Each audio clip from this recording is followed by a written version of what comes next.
Halo warga Sisal sekalian. Video ini dibuat tanggal 1 Mei 2025 bertepatan dengan Hari Buruh, dan kali ini gue akan membicarakan isu kesejahteraan buruh dan kenapa ini penting banget dari sudut pandang pengusaha, pemegang modal, pemegang alat produksi, dan pemberi kerja. Jadi, selamat menyaksikan.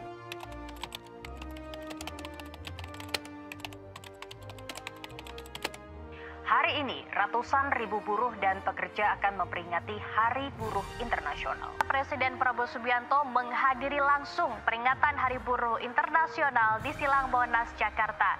Saya ingin menyampaikan bahwa pemerintah yang saya pimpin akan bekerja sekeras-kerasnya untuk menghilangkan kemiskinan dari bumi Indonesia.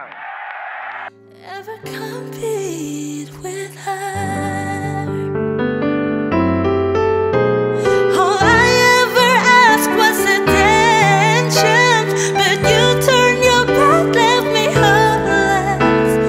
I put my trust, but you tossed it away like it was nothing. Oke teman-teman, gue jadi buruh itu kurang lebih 10 tahun ya. 10 tahun ya gak sih? Tapi kan bukannya lu PNS bang 10 tahun, kok ngaku buruh? Nah, menarik nih teman-teman.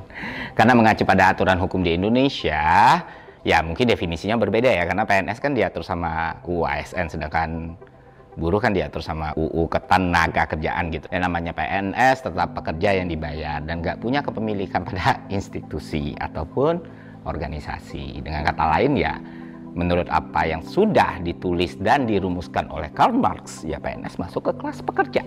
Atau bisa dibilang ya buruh plat merah gitu.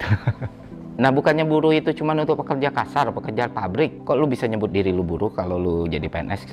Nah, ini menarik juga.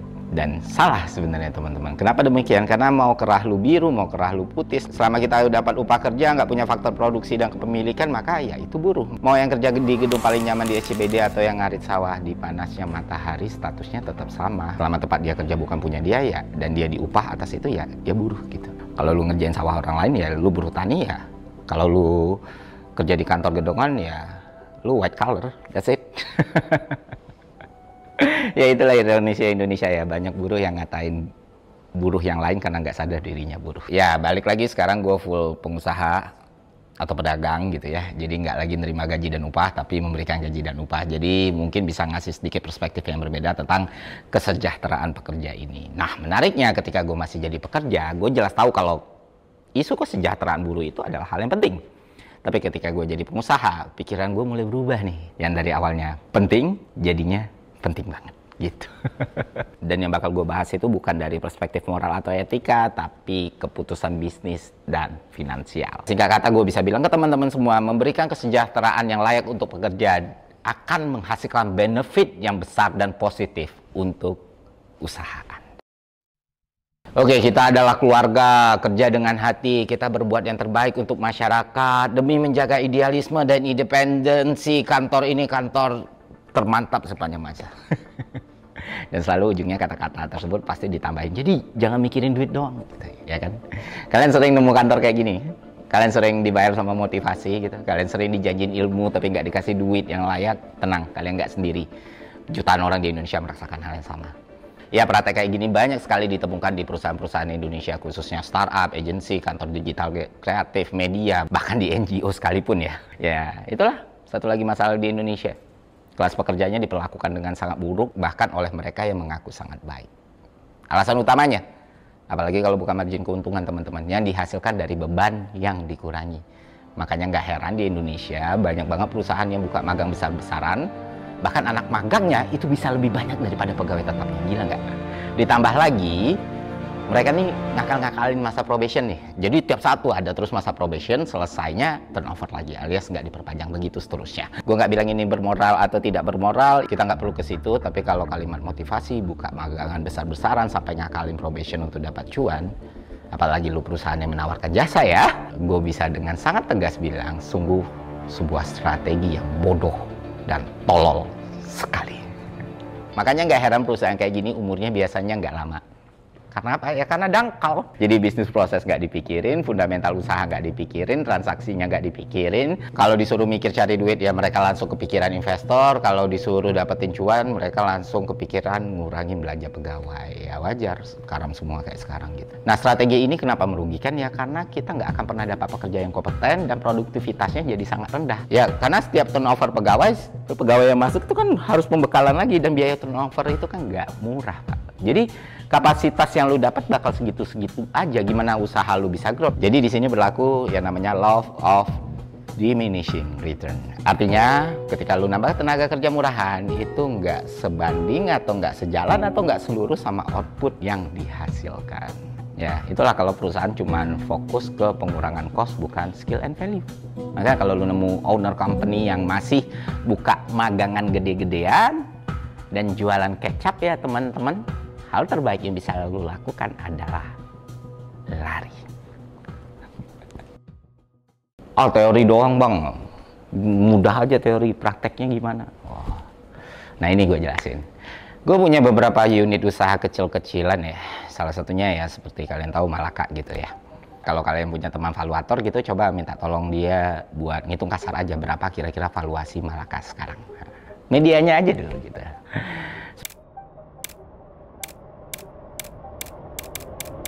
Sebagai informasi, dalam 1 tahun total follower dan subscriber yang dimiliki Malaka itu udah menembus jutaan. YouTube sendiri aja itu udah 700.000 gitu loh. Terus masalah endorse, deal brand, kita jalan terus. Bahkan di kondisi paceklik macam ini, terus acara offline kita juga dihadirin belasan ribu orang, walaupun itu berbayar. Jadi mereka belasan ribu orang. Belum lagi kita ngitung pendapatan lain kayak AdSense dan lain sebagainya. Dan Malaka itu nggak pernah pitching investor, Pak. Investor justru yang silih berganti datang nawarin kerjasama dengan kita, dan sampai detik ini belum ada yang kita terima. Jadi bisnis jalan, loyalitas konsumennya bertambah. Tahun ini pun kita bakal rilis beberapa lini bisnis yang lain, dan ya scale up gitu loh. Tanpa pakai konsep startup kebanyakan, tanpa bakar duit, dan stay sama bisnis model yang ada dan sudah kita planning. Nah, kunci capaian ini ada 2. Pertama, tujuan. Malaka itu badan usaha, dan badan usaha yang sehat adalah badan usaha yang berorientasi pada keuntungan. Ya, pada keuntungan usaha. Jadi semua strategi bisnis, pengembangan eksternal, internal, tujuannya tuh ke situ tuh. Loh, bukannya ini media kritis, Bang. Media oposisi, media idealis yang bekerja dengan hati dan bakti gitu. Ya, kalau itu tujuannya, gue nggak bikin badan usaha dong. Oke lah teman-teman, kita praktikal aja lah. Banyak banget kasus nyata yang bisa lu jadiin pelajaran gitu. Seberapa banyak orang yang jualan kata-kata gombal kayak idealisme, kepedulian bla bla bla, dan lihat apa yang mereka lakukan. Contohnya perusahaan A. Ya balik lagi, awal selalu jual idealisan nih. Taunya melakukan penggelapan, upah pekerjanya dirampas, pegawainya dibayar rendah, bikin crowdfunding padahal badan usaha. Alasannya, karena kami pengen tetap idealis, karena kami pengen tetap independen. Ini kan gila. Cuma karena pengen dilihat idealis, lu melakukan tindakan kriminal, bos, dan merampas hak orang gitu loh. Terus ada lagi kasus NGO tuh, NGO B lah katakan. Nggak kurang keras mereka ke otoritas itu, nggak kurang. Tiap kontennya ngomong soal keadilan sosial dan kepedulian pada masyarakat. Ujungnya, ya ternyata berbulan-bulan pegawainya nggak dibayar, pegawainya mati kelaparan gitu. Yang turun ke lapangan hidupnya tersiksa, duit-duit dari donatur disikat sama petingginya. Dan selalu kita menemukan cerita-cerita seperti ini. Dan biasanya yang kayak gini kan menyihir kawan-kawan mahasiswa yang belum masuk ke dunia kerja ya. Pas mereka masuk akhirnya jadi kecewa gitu. Nah, gue nggak mau kayak gitu. Makanya nggak pernah sekalipun gue jualan kalimat-kalimat gombal macam ini, teman-teman. Selama nggak ngambil hak orang lain dan merugikan masyarakat, syukur-syukur bisa ngasih manfaat buat orang lain, ya kita lakuin. Dan itu cukup menurut gue. Karena kita paham kritis dan keras ke otoritas saja nggak cukup untuk membuat kita jadi benar. Apalagi membicarakan kebenaran. Oh, itu kata dia lah. Buat gue itu pekerja atau orang yang kerja sama gue, itu bukan keluarga. Mereka itu rekan, mitra, komrade, kamerat, nakama, apapun lah sebutannya. Gue butuh mereka kayak mereka butuh gue. Kita di sini keluarga, kalian di sini belajar, jangan mikirin duit, pikirin impact. Nggak akan kalimat seperti itu keluar di Malaka, itu nggak akan. Pernah nggak gue ngomong kayak gitu? Pernah nggak gitu? Nggak pernah, nggak akan. Karena ya menurut gue teman-teman di sini semua kerja untuk kecukupan, dan kewajiban gue untuk memenuhi kecukupan itu. Jika yang gue kasih nggak bisa cukup, kalian punya fleksibilitas untuk mencari kecukupan yang lain. Dan kewajiban kalian, teman-teman di sini, ada deliver kerjaan yang menurut gue udah sesuai standar. That's it. Sesimpel itu gitu loh. Lah bukannya itu akan membebani operasional dan biaya perusahaan, Bang. Ya itu bisa jadi beban kalau nggak ada peningkatan skill dan kapasitas teman-teman. Tapi kalau ada, justru ini bisa jadi benefit yang lebih besar. Kalau lu perlakukan pekerja dengan baik, lu kasih pelatihan, lu kasih upah yang layak, lu kasih lingkungan kerja yang aman, otak mereka itu nggak akan ke-distract tuh sama urusan bertahan hidup, teman-teman. Ini yang bikin mereka fokus, kreatif, dan efisien. Nah, dalam ilmu ekonomi, ini bagian dari human capital investment. Orang yang dikasih nutrisi, rasa aman, dan edukasi akan menghasilkan output lebih besar per jam kerja. Kedua, kalau pekerja lo sejahtera dan berkembang, mereka nggak akan cabut tiap 6 bulan. Nah, di Malaka ini 2 tahun berdiri, pegawai yang keluar itu, yang resign itu 2 orang ya. Itu pun resign dengan alasan yang jelas banget. Dan semakin kesini kita semakin lean gitu ya, artinya mereka tetap turnovernya sangat-sangat rendah, dan itu sangat-sangat menguntungkan gue sebagai seorang pengusaha karena biaya rekrutmen dan training pekerja itu mahal banget gitu. Studi Harvard bilang biaya turnover itu bisa hingga 2 kali gaji tahunan pekerja yang keluar, dan ini juga meningkatkan reputasi dari bisnis kita sendiri karena perusahaan yang punya reputasi peduli pekerja bakal lebih gampang dapat talent yang bagus, dihargain investor, dan dianggap sustainable.